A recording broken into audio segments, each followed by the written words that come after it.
Mymensingh two Bhairab ও Mymensingh two Mohanganj রেলপথে বন্ধ হয়ে যাওয়া লোকাল ট্রেন চালুর দাবিতে ময়মনসিংহের গৌরীপুরে বিক্ষোভ মিছিল ও মানববন্ধন হয়েছে।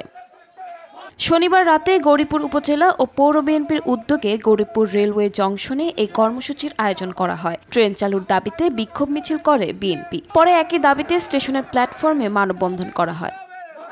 মানববন্ধনে বক্তারা বলেন, করোনা পরিস্থিতির সময় ময়মনসিংহ টু ভৈরব রেলপথে চলাচলকারী মেল ট্রেন ইশাখা এক্সপ্রেস ও দুটি লোকাল ট্রেন চলাচল বন্ধ করে দেয় রেলওয়ে কর্তৃপক্ষ। এছাড়াও দীর্ঘদিন ধরে ময়মনসিংহ টু মোহনগঞ্জ রেলপথে চলাচলকারী একটি লোকাল ট্রেন বন্ধ রয়েছে। করোনা পরিস্থিতির পর দেশ স্বাভাবিক হলেও লোকাল ট্রেনগুলো চালু করা হয়নি। এতে এলাকাবাসী, শিক্ষার্থী, চাকরিজীবী, ব্যবসায়ী সহ বিভিন্ন শ্রেণী পেশার মানুষের বিকল্প পরিবহনে যাতায়াত করতে গিয়ে কয়েকগুণ বেশি অর্থ খরচ হয়। সরকারের কাছে আমাদের দাবি, দ্রুত ট্রেনগুলো চালু করা হোক, না হলে আমরা কঠোর কর্মসূচি দিতে বাধ্য হব। এমনকি গৌরীপুরও অচল করে দেওয়ার হুমকি দেওয়া হয়।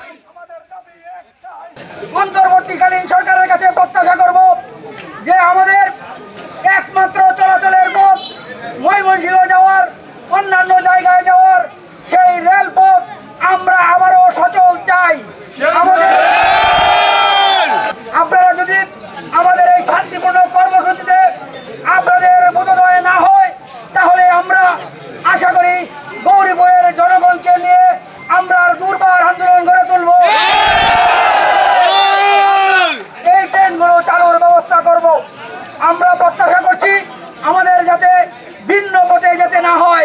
এদিকে গৌরীপুর রেলওয়ে জংশনের সহকারী স্টেশন মাস্টার বলেন, বিএনপি নেতাকর্মীদের ট্রেন চালুর দাবির বিষয়টি ঊর্ধ্বতন কর্তৃপক্ষকে জানানো হবে।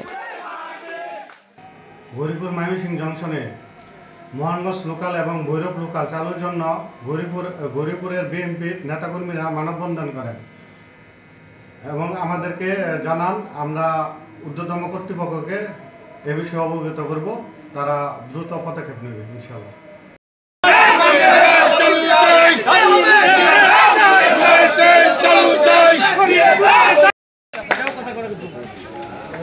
সংগ্রামী সাথী বন্ধুরা, গৌরীপুরবাসীর